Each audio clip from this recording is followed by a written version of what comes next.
Welcome back to A People's Guide to Publishing.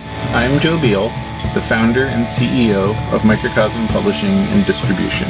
I'm also the author of A People's Guide to Publishing, which distills what I've learned from selling millions of books over the past 25 years. I'm Elly. I'm the editorial and marketing director here at Microcosm. We are an independent Midlist publisher based in Portland, Oregon, and Cleveland, Ohio. We have over 700 books, over 25 employees, and we make about 40 new books every year. And we distribute thousands of titles from other publishers. We started this podcast so that we can share what we've learned with newer publishers so that you can learn from our mistakes. Or maybe you just want to understand the publishing industry. This week, we are going to tackle the greatest albatross of all. How does math find its way into all aspects of publishing? Books are math! And this is, I feel like this is sort of my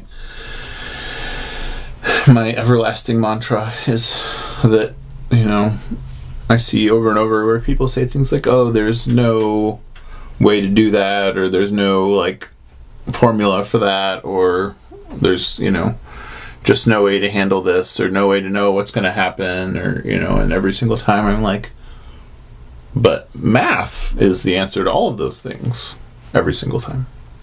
Oh, there's always a math formula. So what are the ways that math can be used in publishing that currently is not?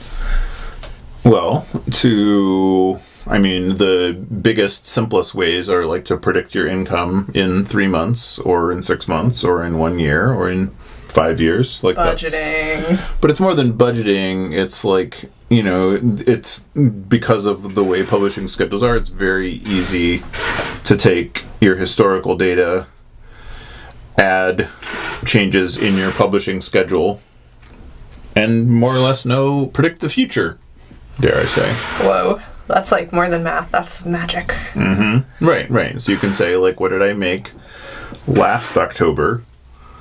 What did I make last June? What is different about the amount of books that I am publishing this year? What is going to be the likely outcome? It's not even difficult. That's basic rules of estimation.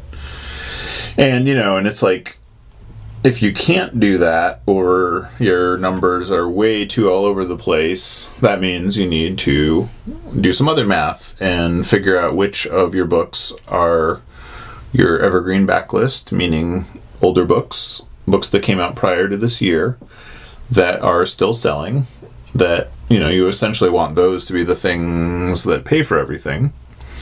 And then figure out what it is about those books that make them do that, and then make more books like that, because otherwise, you won't last very long. What else can you use math for? Oh, all the things. You can make math to figure out what you should publish. You can use math to figure out, when you should cut your losses. You can use math to figure out when you need to hire more people. You can use math to figure out where you are bleeding money. You can use math to figure out what kind of people you should work with, what kind of books you should publish. Oh, it's endless. Whether or not you should do an event. Mm-hmm. Oh, yeah. Adding up the columns of sales for that event. That's what I use math for mostly. I know, and I hear it so frequently from publishers that they're like, but I don't want to. And I'm like, well, then I guess the results are predictable. It's I don't want to do a lot of things. It doesn't have to be scary. I am not a mathematical person, or at least not math. Actually, you're entirely made of math, so that's false. Whoa. I am not spiritually inclined toward the religion of mathematics myself. But, don't denigrate my faith. I'm just saying, it's not mine. Mm-hmm. It's something we're different. It's a way that we're different. See our podcast about our differences, which might not even have aired yet by the time this one does. Anyway, I found that there are ways to make math fun, and that mostly has to do with figuring out fun things to do with spreadsheets. And I'm also reading a book about how to do math in your head very quickly, which really does actually help a lot with thinking. It helps a lot with taking the fear out of it. Yeah. Or the sort of feeling that you can't do it when you're oh, I can't do it. Mm-hmm. Yeah, and there's so many, it's a mindset issue mostly above all. And I think, like, I can't remember there's a psychological term for people that avoid creating a personal budget or, like, looking at their finances. Financial trauma? No, there's a more specific term for it, like the people that would rather not know because the anxiety of like they assume the information would force them to act in a way that they are not acting presently. We have a book for you. It's called Unfuck Your Worth. Yeah. And so that always fascinated me because I was like, how would you not want to know? And then I listened to some interviews with some people, like some psychologists who were like, yeah, this is why this happens. And, it's especially people that have, like, had years of financial instability that they would literally rather not know than fix their problems, and I see that every single day with publishers where they're like, I just don't want to do this. But, like, you know what? There are people who do want to do that, and you can work with them. Yeah, they're very available. And sometimes they're, like, really nice people who can explain it in a way that's soothing, like Joe. Oh. You do have a way of making the math seem less intimidating and more exciting. Well, that's the thing. It was never intimidating to begin with. Not to you. Well, no, but it wasn't. It's like, it's not the math that's intimidating. It's like the ideas that people have about the math that intimidates them.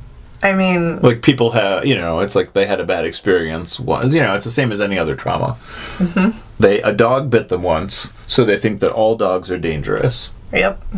Math bites you every day. Struggled once upon a time in high school with math, so they assumed that it was useless, and, don't even get me started, think that, like, the Pythagorean theorem, or algebra, or calculus does not have a place in daily life. Just because you are not using it in daily life doesn't mean it's not useful. That just means you're, like, shortchanging yourself a vital tool. I feel like the more traumatic thing is capitalism, and that is legitimate. Like, that is intimidating. Sure. And don't let them get you down. Thanks for joining us once again. Please send your questions to podcast@microcosmpublishing.com so we can answer them on future episodes. And please give us 5 stars on iTunes and everywhere else that podcasts are reviewed. You can find us on the internet at microcosm.pub. On Twitter at Microcosm. On Facebook at Microcosm Publishing. On Instagram at Microcosm_pub. And here in Portland, Oregon on North Williams Avenue. Thank you so much. Have a wonderful week.